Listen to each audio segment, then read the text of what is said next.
This one. Yeah, so hello everyone. Welcome to our today's webinar, Consent Manager First Steps. The goal or what we're going to show you is basically first steps of how to use the Consent Manager platform. We will start with some a bit of legal background, very brief, and then basically how to use the account, how to set up your CMPs, designs, etc., all this stuff, and then of course the implementation, how you put it in your website and your shop, or your systems that you have there. And at the end we go through some things like reports, optimization, and some frequently asked questions. The whole thing will take about like an hour approximately. If you have questions, Zoom has a chat and Q&A function. If you have any questions, feel free to put your questions in there. We will collect them, and if you have some time at the end, then we try to go through the questions. So if anything is unclear, something, feel free to put it in the chat. Otherwise, you can always use our support system and ask the questions there. So that's for the housekeeping items. We will also record this session and put it on our website, so you can watch it later. So if anything is unclear, you can always go to a website and rewind and get the content or the passage that you did not get. We will also put the PDF version of the webinar online, so you can go through the pages and through the slides and see everything that you might have missed there. So that's for the housekeeping items. So if you have any questions, as I said, feel free to put it in the chat. Otherwise, let's dive into it. First piece is the legal background. Why is it necessary to have a consent banner or cookie banner or whatever we call it? So that's these things what we're talking about. Just I just copied some examples from websites. There's lots and lots of versions out there that how this thing can look. Very few of them are actually GDPR compliant. Please remember always, when it comes to compliance, we are not allowed to do legal or give legal advice. You should always consult your lawyer or your data protection officer or something. So everything that we tell you is always like best practices from a market perspective, not necessarily it doesn't necessarily reflect what your lawyer would tell you. So always keep this in mind. Anyhow, if you look at all these things, there's a lot of different versions. At the end, it's somehow similar. You have some kind of box, some text in there, a button, maybe two buttons, maybe some check boxes so you can enable the purposes. Some have a bit fewer text, some have a bit more text. We will go through all the things. We will also show you some examples what should be in there in order to be compliant. Just to let you know, from this versions that you see here, probably maybe one or two only compliant. Most of them are not compliant, but we go to this later in more detail. In order to see, I mean, you probably all heard of GDPR, you heard of e-privacy and all this stuff that's around this. You probably somehow know, what this means. So we're not going to get into details there. Just a bit into the, let's say, recent court decisions. I just picked three there. The one is the fashion ID. It's from ECG and from the German High Court. So that was like, I think a year ago or something. And basically there was a ruling which ended with basically that website owners, so the controller of the website, and third-party tools, in this case, I think it was the Facebook like button or something, can become joint controllers, meaning they both are liable for each other's or can be liable for each other's violations. So for you as a website owner, it means if you put a Facebook button, for example, in the page, you cannot just say, oh, Facebook, they should do what, they should do it compliant. I don't care. No, it can be that you're a joint controller and that you are also liable for what they do. So keep this in mind. Then the second code ruling, the Plan 49 ruling was it was more specific to cookies. One outcome of this thing is that, for example, you should not have pre-ticked checkboxes, so the user must make their own choice.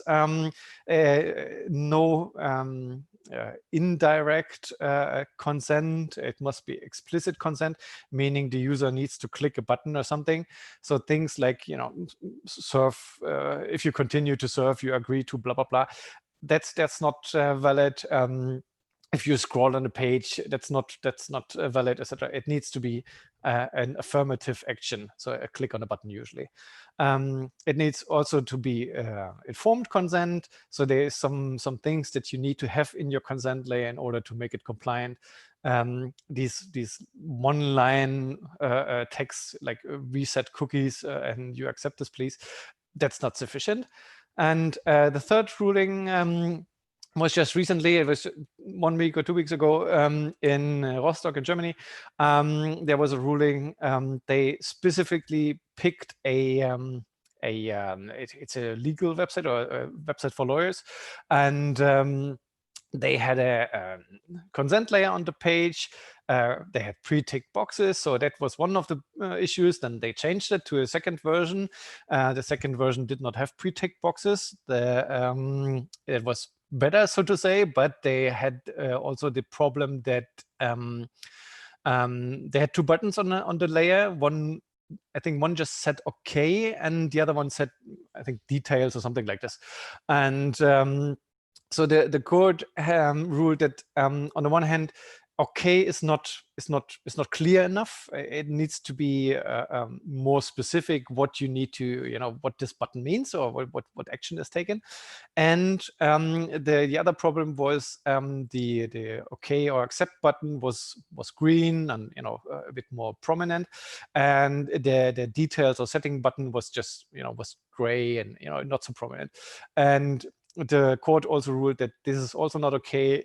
Dark patterns or nudging or however you want to call it is not allowed. So the user needs to have a clear option, and if you try to push the user in a certain direction by highlighting the one button and not highlighting the other button, that's already not a free choice. Similar would be for if you don't have a reject button on the first layer. So the outcome of this court ruling is basically you must have an accept button and a reject button on the first layer. If you only have accept and settings, or if you have the reject button in a not so highlighted fashion, then it's probably not compliant. So that's some recent court rulings. So what can happen if you're not compliant? Also some 3 examples. The one is it's a Spanish airline. A Spanish airline was needed to pay 30,000 euros for not complying with cookies, so it can become costly.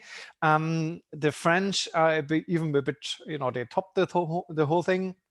So a month ago, Carrefour, a French what is it, a shopping company, they needed to pay approximately 3 million, also for cookie violations and non-disclosure of vendors and this kind of stuff. And I said the recent court ruling from Rostock, there will also be a penalty in there, and it's not yet clear. So there is a how you say it, a second step will come, or a second revision of the ruling, but it's quite clear that there will also be some penalties coming. So what you want to do is you want to have a compliant consent layer. On the one hand, if you're not compliant, you might get fines, and the fines can be quite high, as you can see. On the other hand, it can mean if you collect data and you collect the data in a non-compliant way, it can mean that you need to delete all the data. So back to 2018, when GDPR started, you should have consent from there on. And if you cannot prove that consent was, legally obtained, then you might need to remove all the data, and that can be even a bigger issue than just, paying a fine. So take care that your layers are really compliant. Also to mention, compliance is just a yes or a no. It is only a compliant version or a non-compliant version. It is nothing like I'm 70% or I'm, in this case, the example says 95%. 95% compliant is still 100% non-compliant, so illegal in better words. So either make it right or just don't make it at all. So pay focus that you really check all the boxes regarding compliance. Not meaning you should pre-check them, just on your checklist, on your own checklist, fill out all the things. So that's with the legal background. Now let's jump into how the consent layer should look or could look like. You've seen this example. It's basically our standard or default design.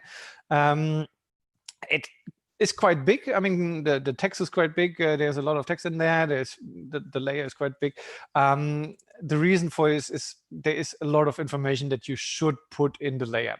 The first thing is the headline. You should have a headline that is clearly saying something with consent or approval or something. Something like reset cookies is not seen as fully compliant. So the headline should clearly point at that there is a decision regarding consent of data or cookies to be made. Also the text, there's a lot of stuff, a lot of bullet points that should be in the text. You should name that there's third parties. You should name, you should tell that there's cookies to be set. You should say that the purposes that you're doing, how to revoke the decision, if there's partners involved, etc., etc. So there is a lot of things that you should put in the text. That's why our text templates are a bit longer, maybe.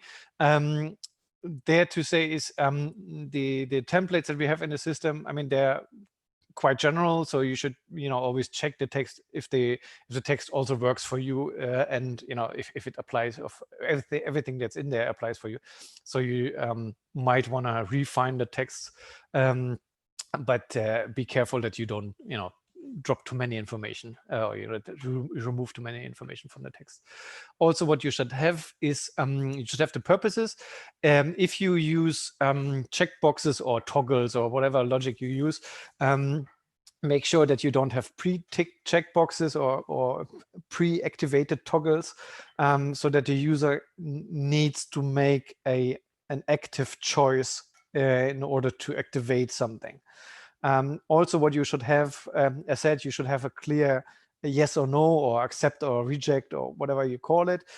So a choice needs to be there. So at minimum 2 buttons. It should be an equal choice. You should not highlight the one or emphasize the one over the other. And then the last thing is some additional information, so that the user can get more info on what actually is doing, what you're actually doing there. Once you click on the it's custom settings or the additional information, you get to the second layer. The second layer should have a description of the purpose. Please remember, the purpose is when you create the CMP in our system, the system will just create the purposes for you. You should add a description to it, depending on what you're actually doing with this purpose, or what your vendors are doing with this with the data. You should have granular choices. So although we offer the option that, just, enable marketing or disable marketing, and all the vendors are enabled or disabled with it, a granular choice is the better way, let's say it this way, the compliant way. So it should be possible to enable or disable certain vendors. It's not sufficient to just enable all or nothing. Please also make sure that you have the full vendor list, everything. So all the tools that are in your page, all the vendors that process personal data should be in the list. Even, I mean, there's some cases when you have different legal bases, even when the different basis or the legal basis is like legitimate interest or stuff like this, where the user doesn't really have a choice, so to say, even then the vendor should be in the list so that the user can get informed. And then basically the third step is for each vendor there is a question mark icon. You can click on the question mark icon, and then you get some further details for each vendor, like the vendor name. Please make sure you add a description to the vendor. So basically, what are you actually doing with this vendor? What is this vendor doing on your website? For most people, I mean, let's take Google Analytics as an example. Google Analytics, for most people, they know what Google Analytics is. Still, you should describe what you're doing with this. In addition to the description, you should have the company address. That's something that's coming from our system. Legal purposes, legal basis, etc. That's also all coming from our system. You can always change it if you don't want it, but that's something that the system will automatically insert there. Same for the cookies and the expiry date and the type of the cookies, etc. That's also something that's coming from our system automatically, more or less. Only if you have all these things for the vendor, if you have all these choices for the second layer and all this stuff on the first layer, only then will you become GDPR compliant. So the list or the amount of things that you need to have in the layer is quite long or quite high. The bar is quite high. So that's the thing. And then what will it actually do, or how will it affect my website? What will happen if I do it in the compliant way? So the most important metric for you will be the acceptance rate. So basically how many users clicked on the accept button. The average there, what we see among basically all clients, when we take all clients and put them in a calculation, and we see an average from about 40 to 50%. I mean, there's clients below 40 and there's clients above 50, etc. But the big majority is between 40 and 50% acceptance rate. In this case, acceptance rate means all users who saw the layer and clicked on accept. So it does not include, or it does also include, the users that clicked on reject or that just ignored the layer. If you do a different calculation, for example, if you don't calculate the users that ignored the layer, then obviously the acceptance rate is higher. So the mathematics behind it is a bit different.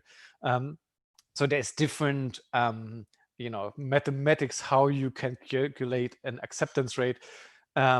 All at the end will have the same headline, meaning acceptance rate, but the logic behind it might be different. So if you compare acceptance rate or different tools, or in general, if you compare different things, always make sure that you're talking about the same logic behind it. So the logic that we're talking is at 40 to 50%. So meaning from all users, 40 to 50% will actually click on the accept button. The rest of the users will, so there's a big percentage clicking on the reject button if you offer a reject button. Obviously, if you don't offer a reject button, but you just add a, let's say, a settings button, then it's more likely that the users click on accept. But as we learned before, having no reject button is basically not compliant. So with non-compliant ways, you can always get a higher acceptance rate. If you if you want to do it compliant, then 40 to 50 is a good value. Most clients, when they start optimizing the designs and playing around with the settings, etc., they get up to 60-65%. Rarely above it. So 60-65 seems to be a normal value with a compliant design that's achievable, let's say it this way. That means for you, if you, for example, if you're reliant on marketing data or Google Analytics data or something, and you've done the setup right on your website, meaning if I click on reject, then no data processing is done.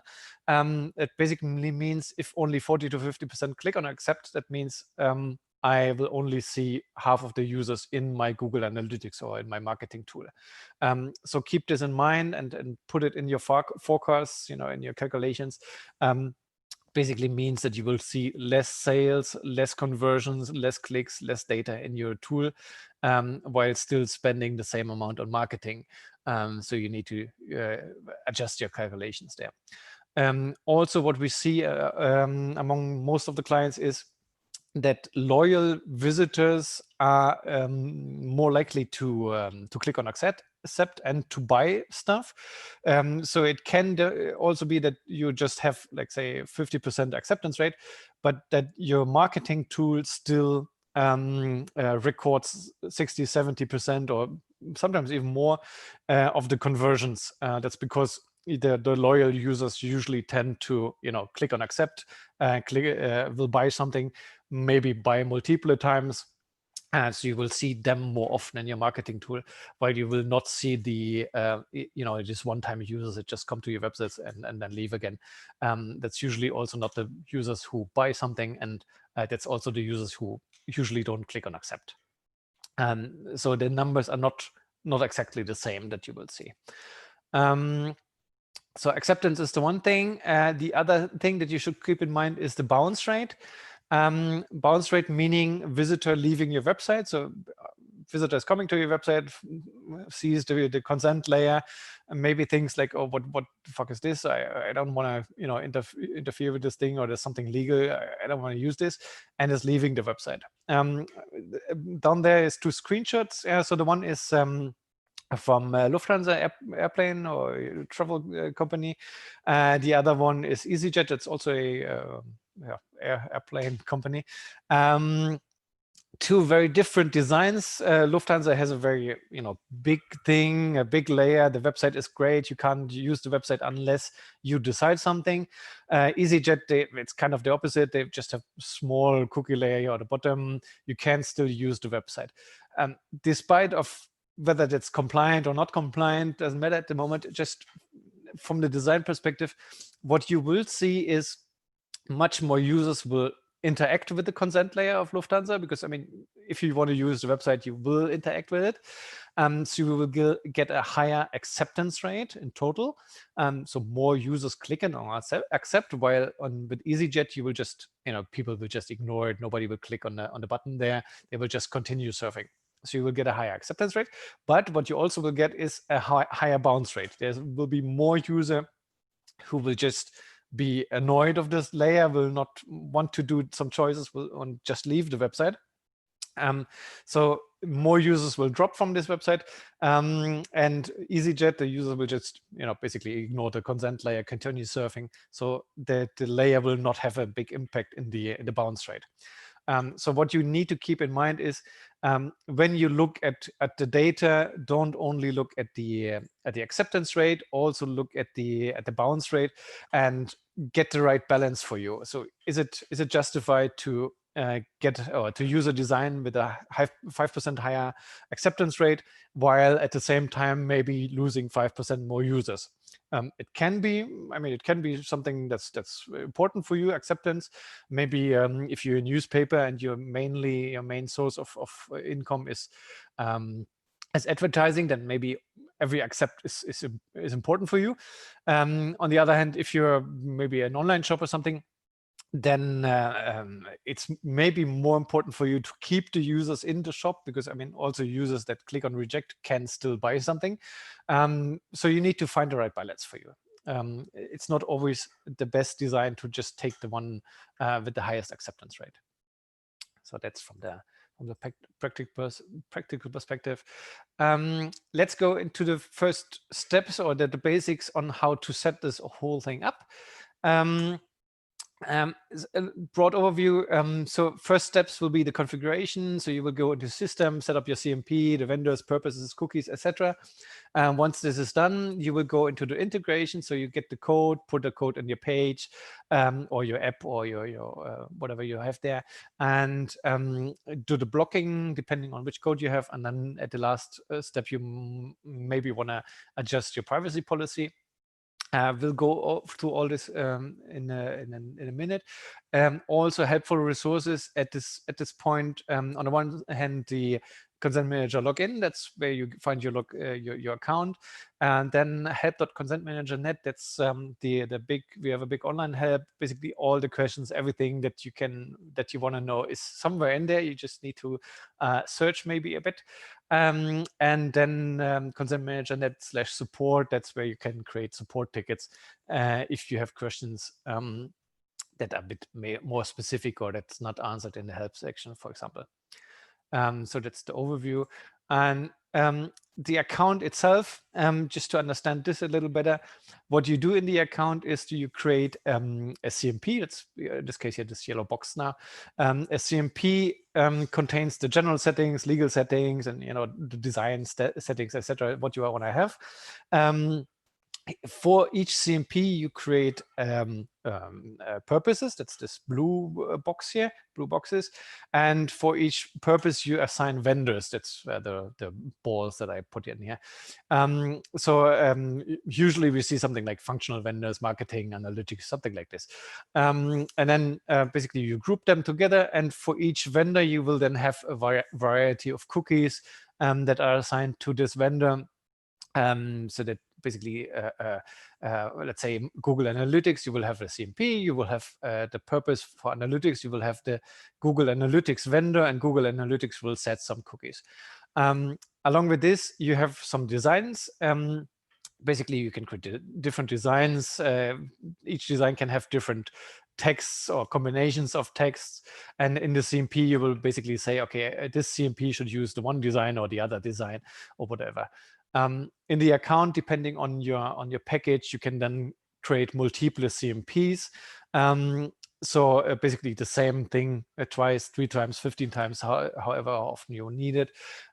You can use the CMP as a basically that's the smallest item. You can use this smallest item or smallest entity either on one website or multiple website or on a subset of the website. For the system doesn't really care if you use it on one website or 15 websites. It's more about how you want to structure your account.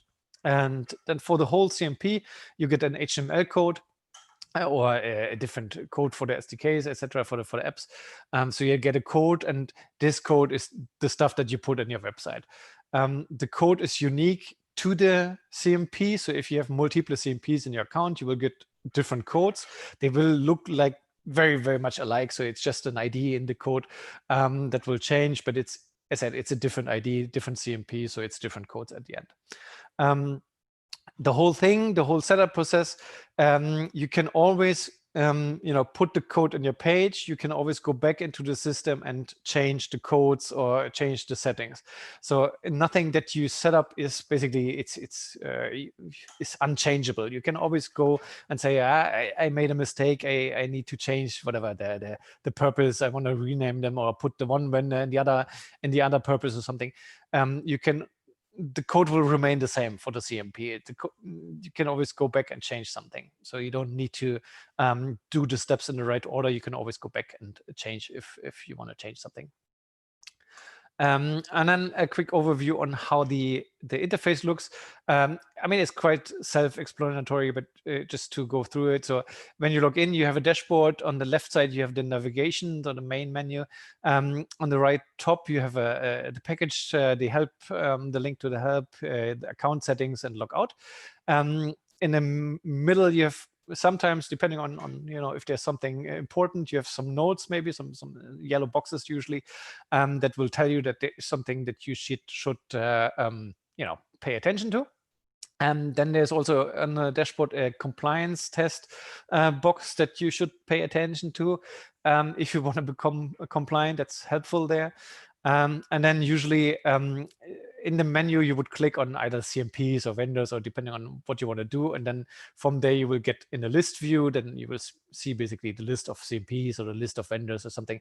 And then to each vendor, you have the setting, the links for the settings. So in order to edit the CMP or delete it or something. On the top, you have the buttons to create a new one or some filters. And when you edit for example, a CMP, then you get into the form view where you can basically put in your data. And on the right top corner, again, you have the buttons to get back and to save it, etc.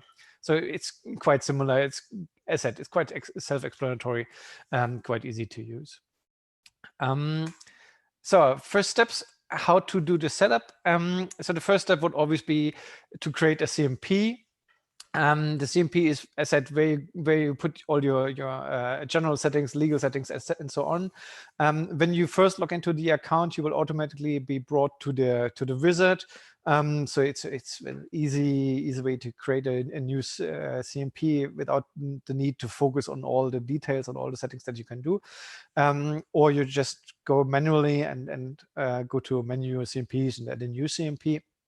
The only important, not really important, but only things that you might want to put in there is you want to give it a name. You should put in your privacy policy URL, and you might want to choose a design. All the other settings, basically you can leave the default setting there.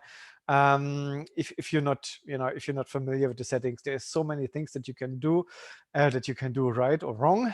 And basically the default settings are always on the are always set in the way to be most compliant with the current understanding of the law.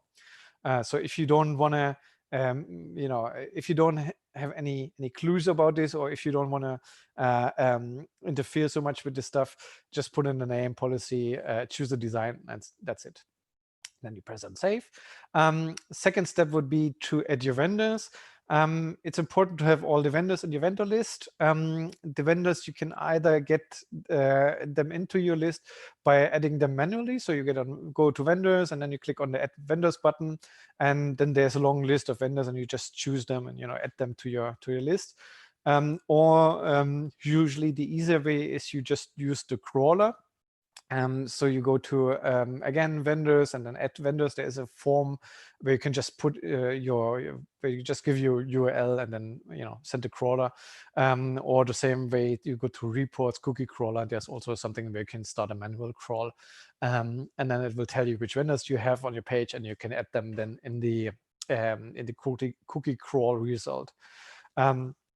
When you have the vendor list and the vendors in your list, you should ensure that all have a purpose assigned. So there's the select box that you choose, where you just choose the purpose. Use the purpose that makes most sense for the vendor. If you have vendors that don't fit into the certain purposes, then just create a new purpose, or try to use the most matching one, or just create multiple purposes so that everything fits. Maybe you also want to set the legal basis. The legal basis basically controls how the user can interact with this vendor. So, for example, if the checkbox of this vendor is pre-ticked or not pre-ticked, or if it can be disabled or not disabled, that's basically the legal basis, where the legal basis come into play. So you have the vendors. You will also need to configure the purposes. Purpose basically is, on the one hand, it's a grouping for the vendor so that the user can easier enable, disable vendors. So a whole group, let's say I don't want to have any marketing, so you just go to marketing and disable the group. On the other hand, it's supposed to tell the visitor what these vendors are doing, what kind of data processing they do. The purposes should be as specific as possible. A latest LFD white paper, so it's the Data Protection Agency of Lower Saxony in Germany. They, for example, said that they find a purpose, marketing, analytics, and personalization too unspecific. Unfortunately, they didn't give more details what a good example would be, but what you could do or what you should do is, if you want to group the vendors into let's say broader purposes, then at least give a detailed description for the purpose. So there's a description text that you can add, and maybe you want to also make specific comments or text on the vendor side, so on the vendor description that you add this there. What you can also do is use stacks. Usually that's something that most clients wouldn't use. Stacks is basically a group of purposes. It's meant to make it easier for the user. It will basically replace these purposes on the first layer so that the user can then just enable or disable the whole stack, and with the stack all the purposes that belong to this. It makes it a bit easier. If you're using the IAB TCF standard, then there are some predefined purposes that you cannot change. So the wording and the logic behind the purposes you cannot change. You need to use them if you want to use the IAB TCF. I don't want to go too much into details here, but IAB TCF, if you're interested in this, then we have another webinar about IAB TCF on Friday at the same time, so Friday 2 p.m. So if IAB TCF is something for you, you can join this webinar. The purposes, as said, should be specific. You should add a description text, and again, what you can do is you can set the legal basis. So basically, what many clients are doing is they have a purpose named functional or essential or something, and for this they set the legal basis to legitimate interest without opt-out, and basically this means that this purpose is always on, cannot be disabled, and it's just for information, so to say. So that's the purposes. Then you would adjust the cookies. So the cookies is the data that's stored on the user's device. That cookies is just one name. There is much more things like local storage, for example, but cookies is let's say that's what most people understand to it. The cookie list will basically be created by the crawler. So again, you will just go to the cookie settings, add cookie, and then there's the box where you can add the URL. Also, the crawler will automatically visit your page once you have the CMP code in the page. Then the crawler will automatically go to your page and add the cookies that it finds. You can always manually add new cookies if you want. For example, if the crawler doesn't find certain cookies, same for the vendors. If the crawler doesn't find certain vendors, because, for example, if you have let's say a checkout process in an online shop, the crawler is not able to put something in a basket and go to payment, etc. So if you have let's say PayPal or something in your checkout process, but the crawler doesn't find it, then please add PayPal manually to your vendor list. And if you have the let's say the technical availability, and also add the PayPal cookies to your cookie list. For this is to say, the cookie list is solely an informational source. It doesn't have technical influence on the system. So the whole blocking, unblocking, consent, no consent thing is not based on the cookie list. So it doesn't really matter technically what you put in the cookie list. The blocking, etc., is only done by using the vendors and the purposes. So the cookie list is only informational. In addition to this, there is the let's say the legal issue that most European countries have very different laws when it comes to cookies. Most countries only require you to say that there are cookies to be set. Some countries, I think Italy and Netherlands, for example, also require you to have cookie lists, but most of the others don't require you. So depending on which country you are, it can be necessary to have a full list and assign all the cookies and make a description maybe. But it can also be that that's not necessary for the legal perspective, or from a legal perspective where your target audience is, for example. So that's with the cookies. Last step, what you might want to do is to adjust your design. The logic there, or the target there, is to make it look like your own website. I mean, you can use our default design; it's perfectly fine. But if you have a red website, then maybe a blue consent box is not the best way to go. The design will affect your acceptance rate in a good or a bad way. So it's good to make some tests with the design. As said, in best case, what we saw, or what we see from our clients, the best case is if the design looks like your website. That's usually when the users feel more or most comfortable in clicking on accept. Also, please check the text. The predefined text that we have in our system are very broad, very general, so that they fit for most of the clients. But you should check if they, if they also fit to your needs and make them maybe a bit more specific. So that's with the design settings. I mean, you can do much more to it, but we leave it for this for now. Then once you have done all the setup, we go to the integration. Basically, there's two versions of the code that you could use, either the automatic blocking code or the semi-automatic blocking code. The difference between the two is basically the automatic blocking code, as it says. I mean, it says automatic blocking code, so you put it on your page and it automatically blocks all third-party codes. That's the advantage of it. It goes automatically. It's really easy to install. You just copy and paste the code, put it in your page, but it comes with a lot of disadvantages.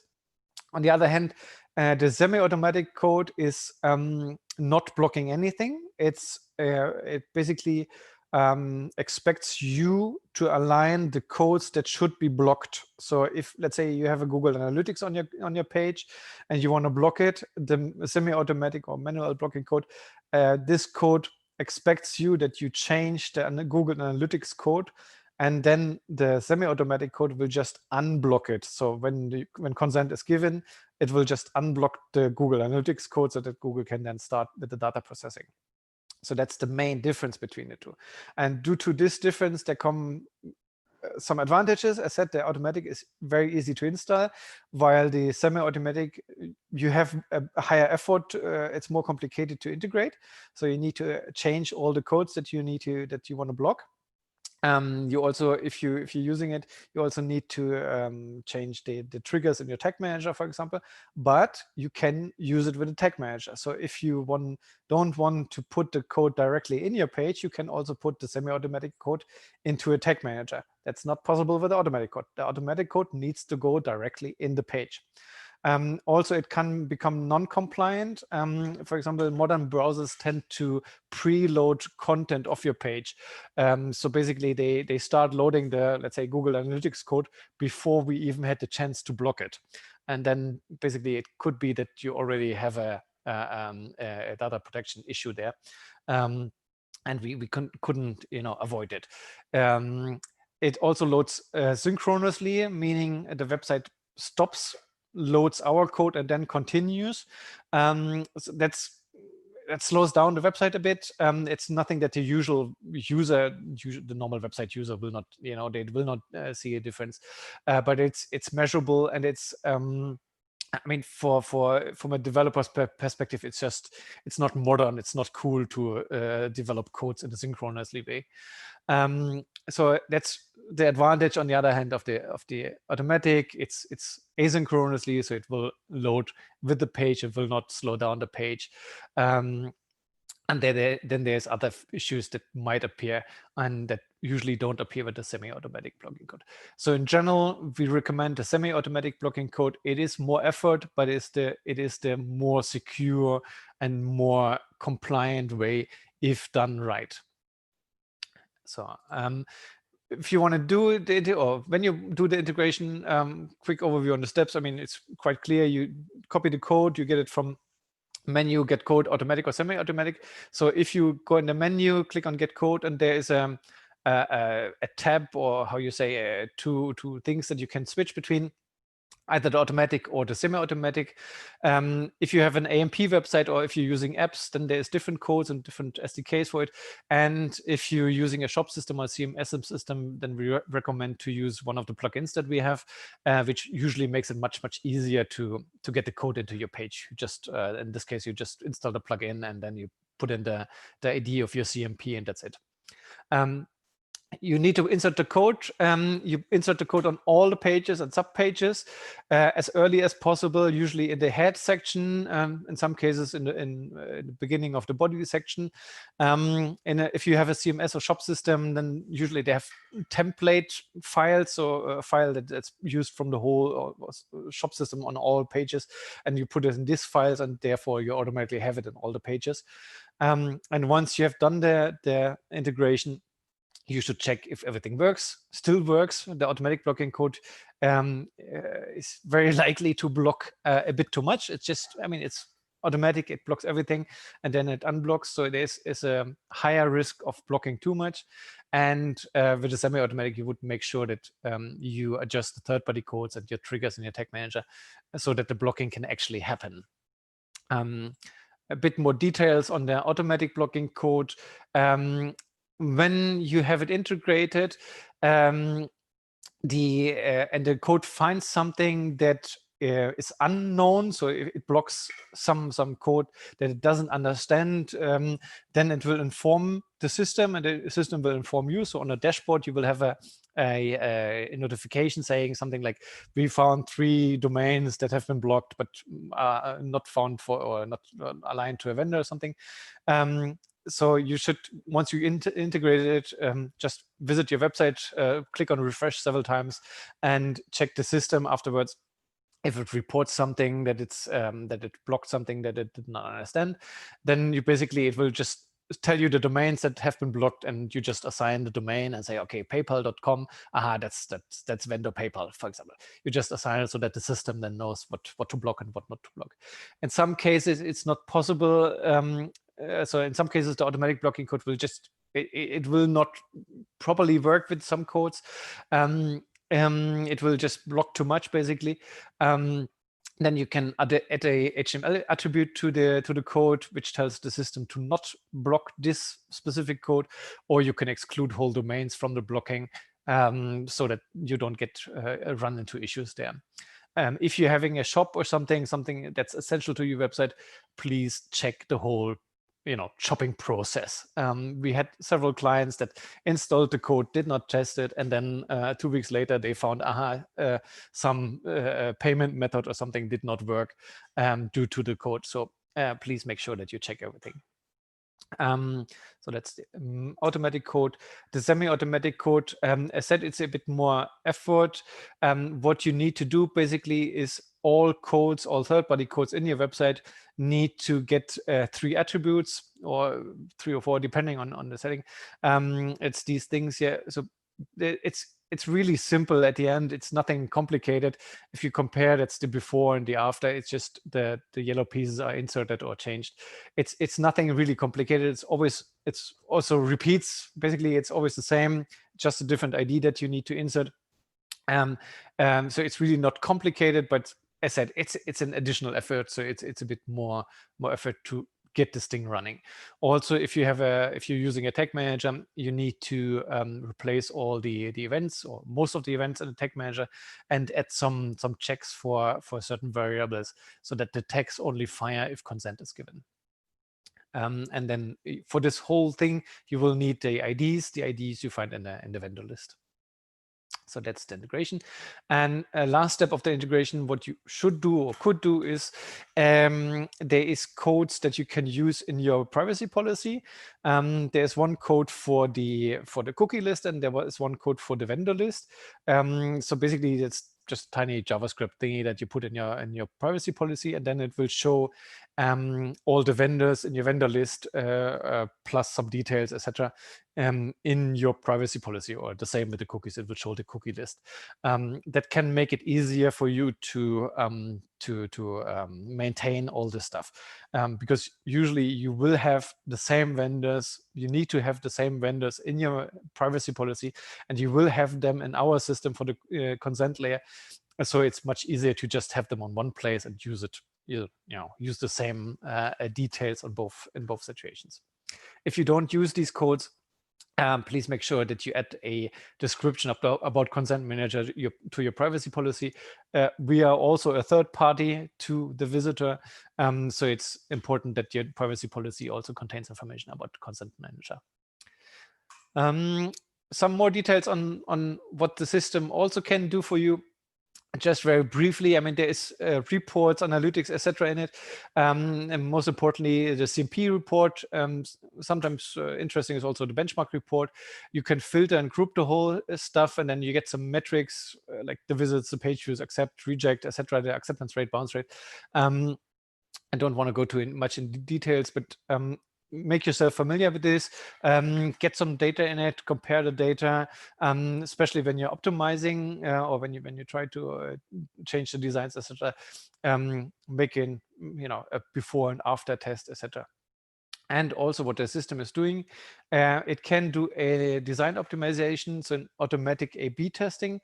What you would do is you just create multiple designs, a red one, a blue one, a green one on the bottom, one on the top, whatever, different text, different logic, etc. You go to the CMP settings and just select multiple designs. So you just tick the boxes for all the designs that you want to use. And as soon as you use more than one design, these designs will rotate. So the first user will see the one design, the second user will see the other design, and so on. So this way you get data for multiple designs. You can then go to reports and see which design works best and maybe remove the bad design and then leave the good design or something. Or what you can do is you can do an optimization. So the system will automatically check the reports and get conclusions by using machine learning. So the system will take the reports and see, group A seems to prefer the red design, group B seems to prefer the other design. So for this one group, we in the future, we will use the one design and not the other design. So the system can then automatically remove bad designs, prefer the good designs, and increase the overall performance for you. So there's really, it can really make a difference. What we see here is real data from a real client. The system learned 1.5 weeks and then decided for certain designs. And in this case, it increased the acceptance rate by like 100% or something.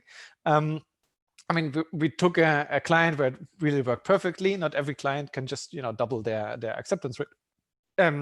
But what we see among, all clients, basically across all clients, is if you start optimizing, different designs can really make a huge, so smallest things on a design can really make a huge difference.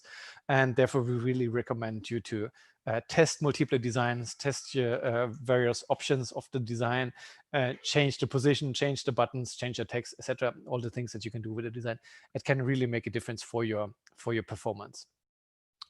And then at the end, we have a crawler. The crawler will help you with, on the one hand, the vendor list and the cookie list, as we discussed before. On the other hand, it will do a compliance test for you.